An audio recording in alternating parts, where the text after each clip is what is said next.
Good morning, मैं अखिलेश स्वागत करता हूं आपका गोल विदय के सर यूट्यूब चैनल पे। तो आज है 3 अगस्त और 3 अगस्त को एक और करंट अफेयर की वीडियो के साथ मैं आपके बीच में हूं। वीडियो को स्टार्ट करने से पहले मैं आप सभी को रक्षाबंधन की बहुत बहुत शुभकामनाएं, बहुत बहुत बधाई देना चाहता हूं। आप सभी को रक्षाबंधन की बहुत बहुत बधाई। चलिए वीडियो को स्टार्ट करते हैं। दिया हुआ है पहला क्वेश्चन, सागर विजन की शुरुआत किस वर्ष हुई थी?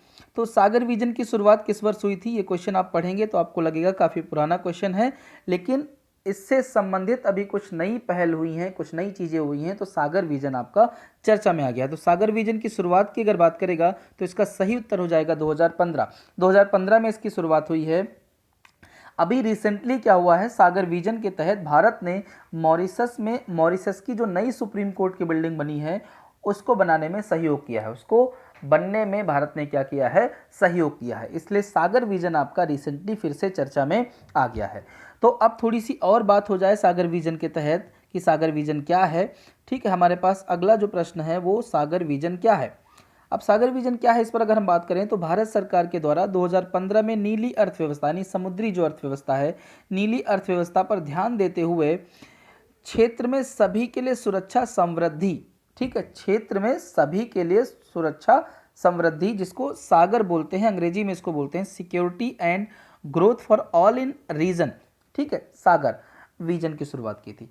क्षेत्र में सभी के लिए सुरक्षा और समृद्धि, इसको हिंदी में बोलते हैं, इंग्लिश में बोलते हैं security and growth for all in the reason.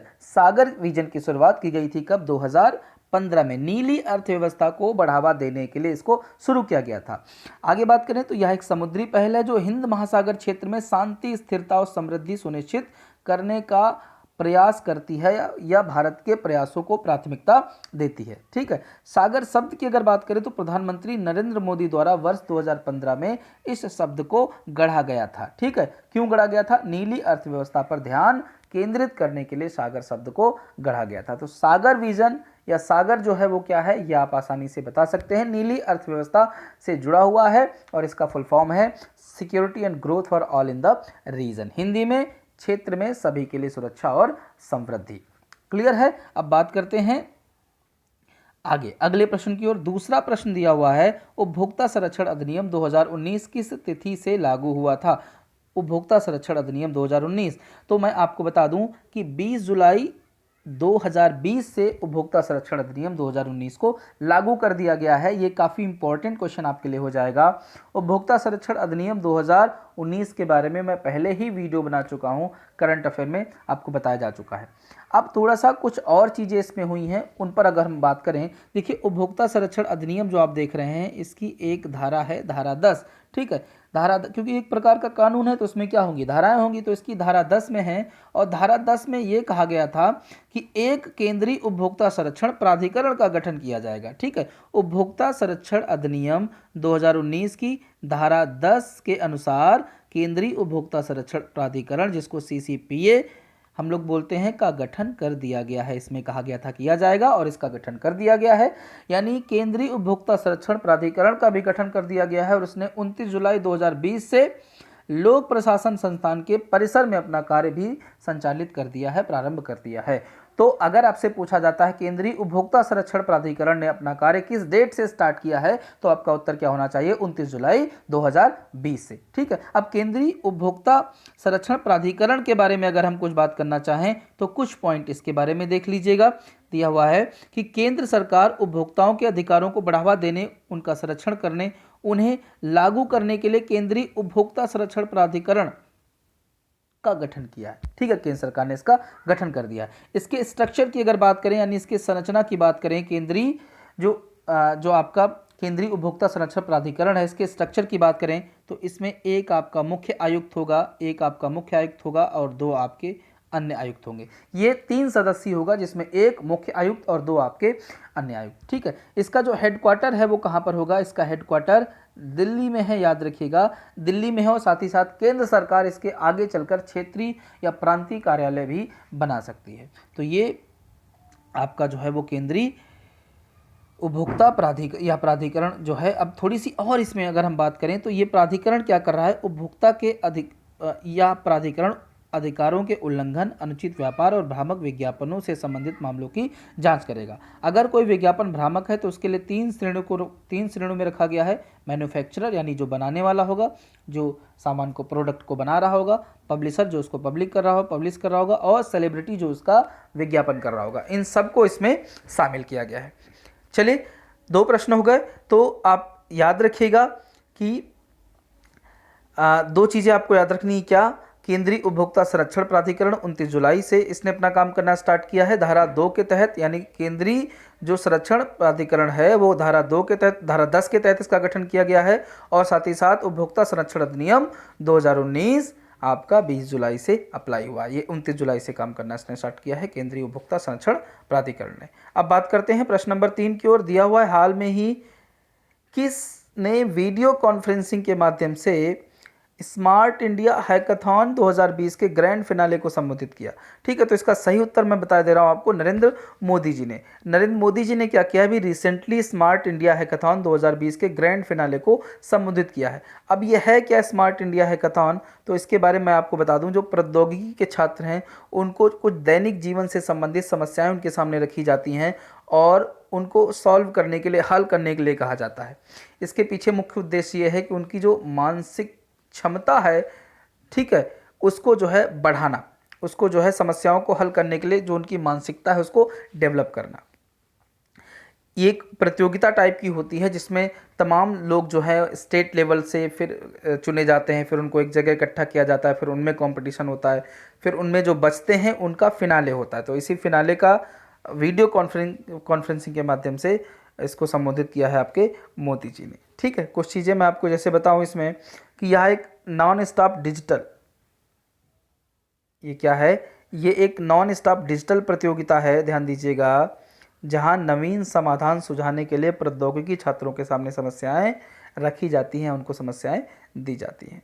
चलिए अगले प्रश्न की ओर बात करें। बहुत ही अच्छा प्रश्न है, दिया हुआ है कि हाल में ही किस देश ने चीन की सबसे महत्वाकांक्षी परियोजना belt and road initiative BRI, ठीक है, के हिस्सा यांगून मेगा सिटी प्रोजेक्ट में अंतर्राष्ट्रीय साझेदारों को शामिल करने का निर्णय लिया गया है?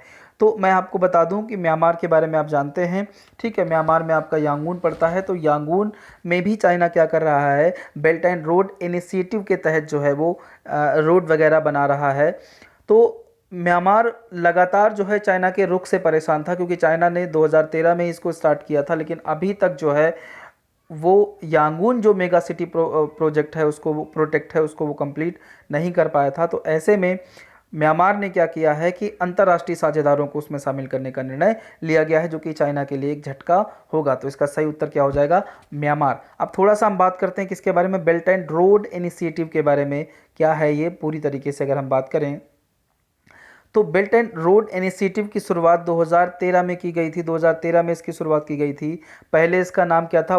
नाम वन बेल्ट वन रोड परियोजना था। बाद में 2016 में बेल्ट एंड रोड इनिशिएटिव इसका नाम कर दिया गया, BRI कर दिया गया। ठीक है, चीन BRI के तहत क्या कर रहा है, यानी बेल्ट एंड रोड इनिशिएटिव के तहत क्या कर रहा है? आधारभूत ढांचा और परिवहन मार्गों को विकसित करना चाहता है, ठीक है, ताकि उसको सड़क, रेल एवं समुद्री मार्गों से यूरोप, अफ्रीका, एशिया आदि तक उसकी पहुंच आसान सुनिश्चित हो सके। वो आसानी से यूरोप, अफ्रीका और एशिया में अपनी पहुंच को सुनिश्चित कर सके। ठीक है, अब इसके तहत चाइना क्या कर रहा है कि चीन सड़क, रेल, बंदरगाह, परिवहन पाइपलाइन, आर्थिक कॉरिडोर, अन्य बुनियादी संरचनाओं को विभिन्न देशों में विकसित कर रहा है। तमाम सारे देशों में विकसित कर रहा है। पाकिस्तान में भी विकसित हो रही है। पाकिस्तान का जो POK वाला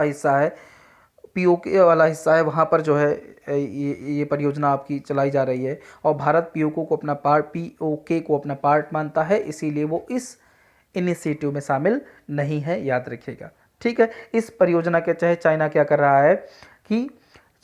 रहा है कि प्राचीन सिल्क मार्गों को भी पुनर्जीवित कर रहा है।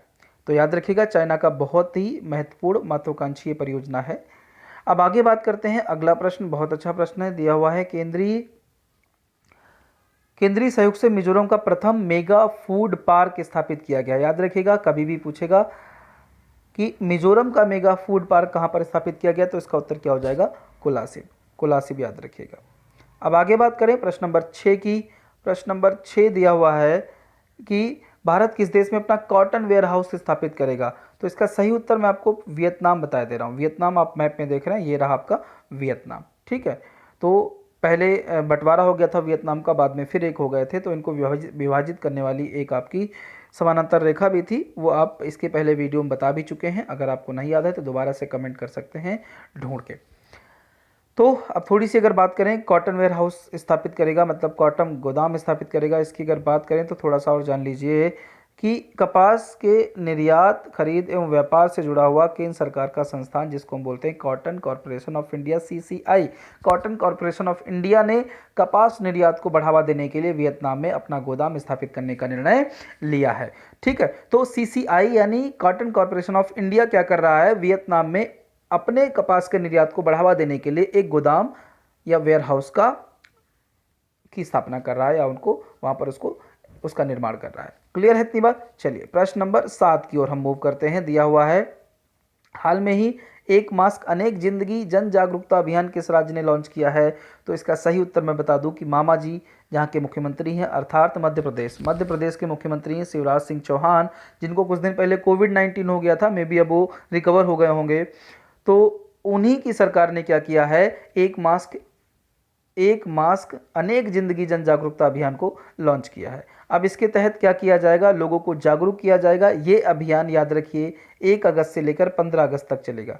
ये अभियान मैंने कहा 1 अगस्त से लेकर 15 अगस्त तक चलेगा, और इसके तहत जो है कई हजारों लाखों करोड़ों लोगों को क्या किया जाएगा, कोविड-19 से बचाव के लिए जागरूक किया जाएगा। और साथ ही साथ याद रखिए, साथ ही साथ क्या है कि साथ ही साथ एक जो है वो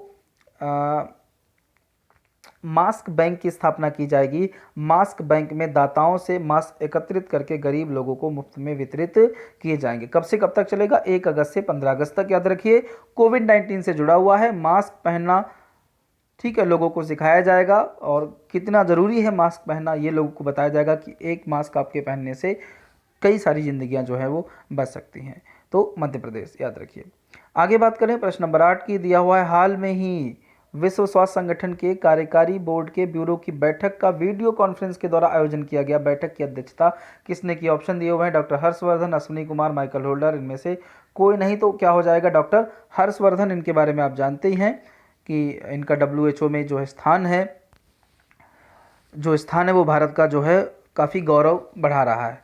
ठीक, तो अब अगर हम बात करें तो WHO के बारे में, क्योंकि अश्विनी हर्षवर्धन के बारे में आप जानते हैं, WHO के बारे में बात करें तो इसका मुख्यालय जिनेवा स्विट्जरलैंड में है। इसकी स्थापना 7 अप्रैल 1948 को हुई थी। प्रश्न नंबर 9 की ओर अगर हम बढ़ें, दिया हुआ है, हाल में ही संजीवनी ऐप किस राज्य के द्वारा लॉन्च किया गया? याद रखिए संजीवनी ऐप की बात कर रहा है, तो वो मध्य प्रदेश था। ये आपका क्या हो जाएगा, बिहार सरकार। ठीक है, बिहार सरकार धीरे धीरे कोविड-19 से लड़ने का प्रयास कर रही है। शुरुआत में वहाँ पर तमाम सारी चीज़ें हुई हैं, हालांकि वहाँ पर इलेक्शन लड़ा जाएगा अभी। ठीक है, चलिए पॉलिटिकल नहीं होते हैं हम। तो बिहार सरकार ने इसको लॉन्च किया है। अब याद रखना है आपको, अब इसमें बताना क्या है, कोविड-19 से जुड़ा हुआ ऐप है और आरोग्य सेतु की तर्ज पर इसको लॉन्च किया गया है। ठीक है, चलिए आगे बात करें तो अगला प्रश्न है, हाल में ही अमर सिंह का निधन हो गया, वह सदस्य थे। सदन पूछा है कि सदन के सदस्य थे, तो आपको याद रखना है राज्यसभा के सदस्य थे।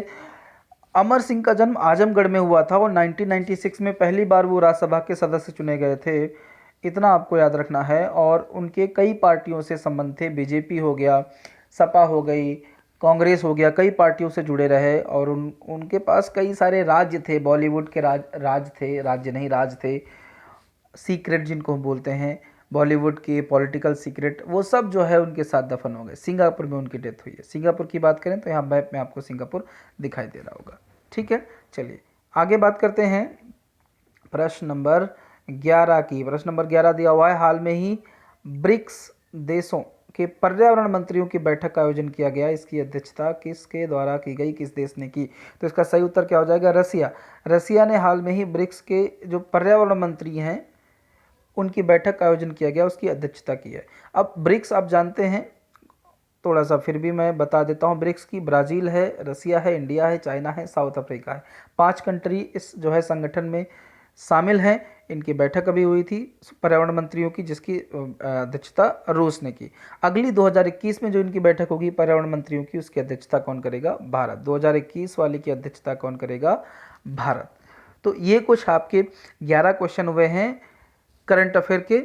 अगर आपको ये वीडियो पसंद आता है तो वीडियो को लाइक और शेयर करना बिल्कुल ना भूलें, और please it's a humble request, आप मेरे चैनल को सब्सक्राइब कर लें दोस्त। एक एक सब्सक्राइब मैं देखता हूँ, बार बार चेक करता हूँ कितने बढ़े कितने नहीं बढ़े। तो प्लीज़ आप अगर वीडियो को देख रहे हैं, नए हैं, तो प्लीज़ चैनल को सब्सक्राइब आप ज़रूर कर लें। Thank you very much.